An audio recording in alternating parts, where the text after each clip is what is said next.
नमस्कार, आप सभी का फिर से एक बार स्वागत है।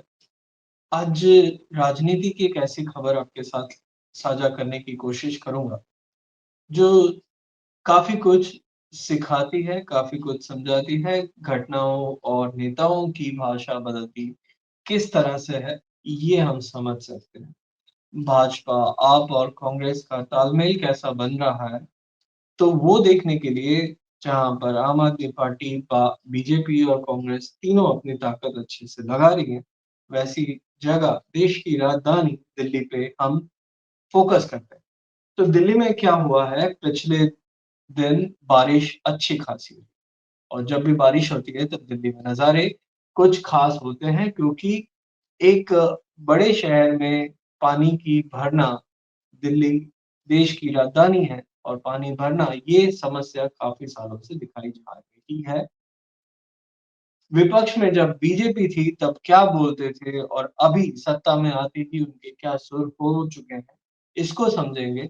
ये हमारी एक खास श्रृंखला आज से हम शुरू करने की कोशिश कर रहे हैं कि ट्विटर पर जो अच्छे पोस्ट डालते हैं, जो एक रोमांचक, जो एक ऐसी पोस्ट हैं जिनको सुनना, समझना और सोचना ज़रूर चाहिए, जो हमारे दिमाग को खोल दे, जो कुछ कड़े सवाल सत्ता के लिए, विपक्ष के लिए क्रिएट करते हैं, वैसी ट्विटर पोस्ट को हम आपके साथ साझा करेंगे और आपके साथ बातचीत करेंगे। अगर आपको भी लगता है कि आप एक अच्छी ट्वीट करते हैं, अगर आपको भी लगता है कि आपका पॉइंट बहुत ही इम्पोर्टेंट है, तो प्लीज़ अनूप गुजरात @अनूप गुजरात पे आप पोस्ट ट्वीट मुझे करिए। मैं टैग करिएगा, मैं भी ज़रूर आपको आपकी पोस्ट को इस श्रृंखला में जोड़ने की कोशिश करूँगा। तो आइए हम चलते हैं दिल्ली की ओर। दिल्ली में बीते दिन बारिश काफ़ी कुछ हुई है और जब बारिश होती है, तब दिल्ली में एक राजनीति पानी पे होती है। दिल्ली एक ऐसा जगह है जहाँ पर गर्मियों में पानी ना मिलने के कारण राजनीति होती है और जब पानी ना भर जाए, यानी कि बारिश हो या प्री मानसून ही कहेंगे क्योंकि अभी तो बारिश का सीज़न नहीं है, बट फिर भी दिल्ली में बारिश हुई। ग्लोबल वार्मिंग के कारण काफ़ी जगहों पर ये घटनाएँ घट रही हैं, चाहे वो गुजरात हो, चाहे वो राजस्थान हो, चाहे वो केरला हो, चाहे वो दिल्ली हो। हमने ये चीज़ देखी है। तो दिल्ली में जब बारिश होती है तो क्या होता है, सब जगह के वीडियोज़ ट्विटर पे डाले जाते हैं, देखे जाते हैं।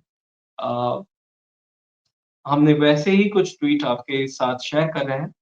यहाँ पर 2 ट्वीट आपके साथ मैं साझा कर रहा हूँ। पहले जो कपिल जी हैं, उन्होंने डाला है प्राइम मिनिस्टर बीजेपी के, एलजी बीजेपी के, चीफ मिनिस्टर बीजेपी के, एमसीडी मेयर बीजेपी के, एनडीएमसी जो कि केंद्र के अंदर आता है, वो भी बीजेपी का।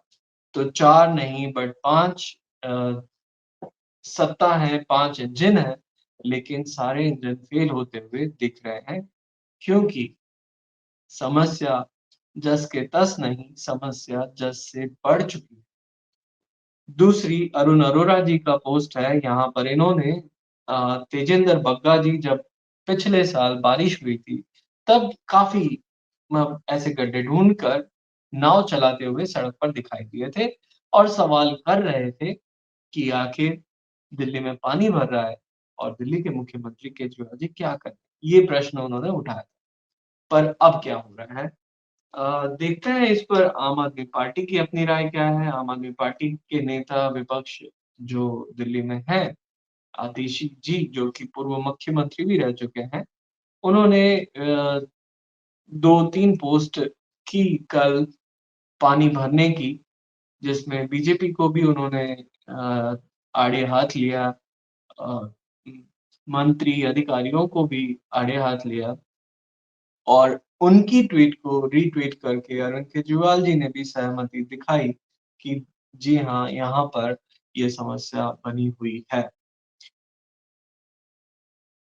बीजेपी ने उसमें रिप्लाई क्या किया है, ये बहुत ही इंटरेस्टिंग है क्योंकि पिछले साल जब ये ऐसा पानी भरने का सीज़न मतलब मानसून के सीज़न में जब पानी भरा गया था, तब परवेश वर्मा जी बहुत ही एक्टिव होकर लोगों को ये समझाने में शायद कामयाब भी रहे थे कि किस तरह से पानी भरा जा रहा है और उसके लिए दिल्ली सरकार ज़िम्मेदार है। और रेखा गुप्ता जो कि दिल्ली की मुख्यमंत्री हैं, उन्होंने भी काफ़ी अ, अभद्र भाषाओं में उस समय के मुख्यमंत्री पर कई प्रकार से हमला बोला था। लेकिन गौर और आश्चर्यजनक बात ये है कि जब दिल्ली में ये हाल फिर से पैदा हुए हैं, रेखा गुप्ता जी जो कि मन की बात को प्रमोट करती हुई दिख रही हैं, जो कि कल नीति आयोग की बैठक को में शामिल हुए थे। अन्य कई मुद्दों पर उनकी ट्वीट दिख रही हैं, जिन्होंने एक बार भी इस पानी भरने के मामले पे कम से कम पूर्व सरकारों को ही दोष दे देते, पर उनका कोई ट्वीट दिख नहीं रहा है। वही हाल अगर भाजपा की बात करें तो दूसरे बड़े नेता रेखा गुप्ता के बाद जिनको माना जाता है, पीडब्ल्यूडी विभाग जिनके पास है, वही परवेश वर्मा जी भी चुपचाप मौन साध रखे हैं। उन्होंने मन की बात को प्रमोट किया है, शायद ये बीजेपी का इस कॉमन मिनिमम एजेंडा रहा है कि सभी को ये एक ट्वीट तो रीट्वीट करनी ही है। दूसरे भी कई मुद्दों पे उन्होंने ट्वीट किए हैं, लेकिन आश्चर्यजनक बात यही है कि ना तो उन्होंने पिछली सरकारों को दोष दिया, ना अभी की कोई काम को दिखाया, ना वो सड़क पर दिखे, ना कहीं ग्राउंड पे गए, ना कुछ बोला, एक चुप्पी साध ली। ये दिल्ली की जो चिंता थी पिछले साल तक, जहाँ पर आप थोड़े से पानी भरने में कई बार अरविंद केजरीवाल के घर तक पहुँच गए थे, कई मिनिस्टरों को के सामने प्रदर्शन किए थे, वो चिंता क्या खत्म हो चुकी सत्ता में आते ही? ये एक बहुत बड़ा सवाल है। तीसरी जो मुख्य भूमिका है वहाँ पर वो है कांग्रेस की, तो कांग्रेस ने क्या किया है? इस मामले में कांग्रेस की राय क्या है? ये भी जानना बहुत ही आश्चर्य है, क्योंकि जो वोट परसेंट कांग्रेस का बढ़ा है, तो जब वोट परसेंट किसी भी दल का, किसी भी राजनैतिक पार्टी का बढ़ता है, तो उम्मीद जनता ये लगाती है कि अब वो जनता के जो मुद्दे हैं, उनमें और बढ़-चढ़ कर बोलेंगे। जिस तरीके से अरविंद केजरीवाल पर दा ज देवेंद्र यादव जो कि दिल्ली कांग्रेस प्रदेश अध्यक्ष हैं, वो एग्रेसिव रहा करते थे, उतना एग्रेशन रेखा गुप्ता सरकार पर, भाजपा सरकार पर क्यों नहीं? ये एक बहुत बड़ा प्रश्न है। ये एक मुझे ही प्रश्न है या आपको भी लग रहा है? या आप ज़रूर कमेंट बॉक्स में लिख के बताइएगा कि क्या कांग्रेस का इस मुद्दे पे चुप रहना, बीजेपी की तरह एक स्टैंड लेना, ये कितना सही है? मुझे लगता है कि देश में अभी भी कांग्रेस की जो भूमिका है वो बहुत बड़ी है। अब अभी भी सांसद उनके पास इतने सारे हैं। ये बात और है कि दिल्ली में 3 बार के प्रयास में कुछ काफ़ी हद तक निराशा ही कांग्रेस को मिली होगी, पर फिर भी जनाधार वोट शेयरिंग बढ़ा है और उतना ही वोट शेयरिंग था जितना वोट शेयरिंग पर आम आदमी पार्टी सत्ता से बाहर हो गई और बीजेपी सत्ता पे काबिज़ हुई। और उसके बाद जब अब भूमिका ये थी कि विपक्ष में भले ही आपको कोई बड़ी भूमिका लोगों ने नहीं दी, पर लोगों ने एक विश्वास दिखाया था। तब इस मुद्दे पे मेरी उम्मीद थी कि देवेंद्र यादव जी कुछ बोलेंगे, ट्वीट करेंगे, लेकिन ऐसा हुआ नहीं। इस सारी घटनाओं में हम क्या सीख सकते हैं? एक तो पहली बात ये है कि सरकार में आते ही नेताओं के सुर जो होते हैं वो बदलते हैं।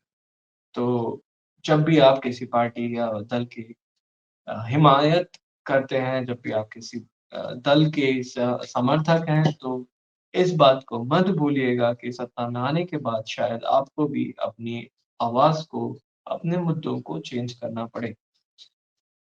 कई बार सत्ता में आने के बाद, सत्ता के सामने सवाल उठाने वाले लोग चुप हो जाते हैं। जैसे कि हमने देखा रेखा गुप्ता, प्रवेश वर्मा जी का कोई ट्वीट नहीं है। रेखा गुप्ता जी जो कि काफ़ी शालीनता से मैसेज ट्वीट लिखती हैं, इसके लिए फ़ेमस भी हैं। ये एक व्यंग है अगर आप समझ सकें तो, लेकिन उसी शालीनता के बावजूद कोई भी ट्वीट इस मुद्दे पे नहीं है। कहानी यहाँ पे खत्म नहीं होती। ये तो सिर्फ़ बारिश की सीज़न भी नहीं है बारिश का, मौका भी नहीं है, दस्तूर भी नहीं है, बट कहीं से बादल आ गए जो कि कुछ अच्छा बरस गए, पानी भर गया, यमुना में छोड़ देते, शायद यमुना में साफ हो जाती। लेकिन नेताओं को रील बनाना है, आप तक मैसेज पहुँचाना है।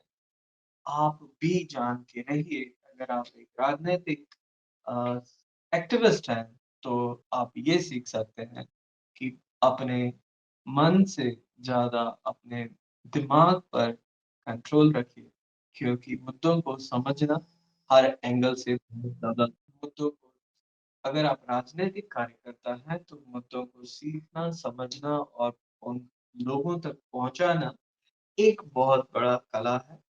तोड़-मरोड़ के उस मुद्दे को उस एंगल पे लेके जाना पड़ता है, जिस एंगल से लोग सत्ता के विरोध में या सत्ता के पक्ष में खड़े होते हैं।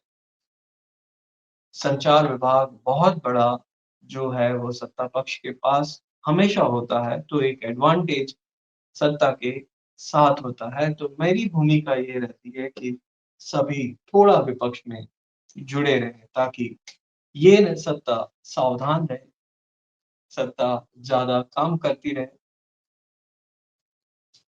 अगर आप राजनैतिक कार्यकर्ता हैं, तो ज़रूरी ये है कि आप समझें कि मुद्दा किस तरह से बनता है, किस तरह से लोगों तक पहुँचाया जाता है, किस तरह से पहुँचाना होता है।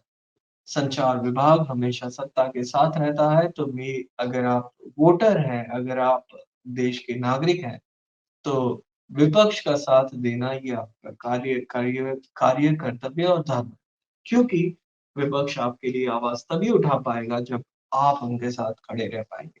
सत्ता का आवाज़ विपक्ष का आवाज़ दबाने के लिए काफ़ी ताकतवर होता है, क्योंकि बहुत सारी चीज़ें मैनिपुलेशन से होती हैं। इस पर हम आगे भी कभी बात करेंगे। फिलहाल इस वीडियो में इतना ही रखते हैं। दिल्ली का ये सियासी खेल पानी वाला, जिसमें आपको आपकी राय क्या है? ये ज़रूर कमेंट बॉक्स में लिख के बताइएगा। साथ ही में ये भी बताइएगा कि बीजेपी की चुप्पी आपको कितनी अच्छी लगी। धन्यवाद। जय हिंद। भारत माता की जय।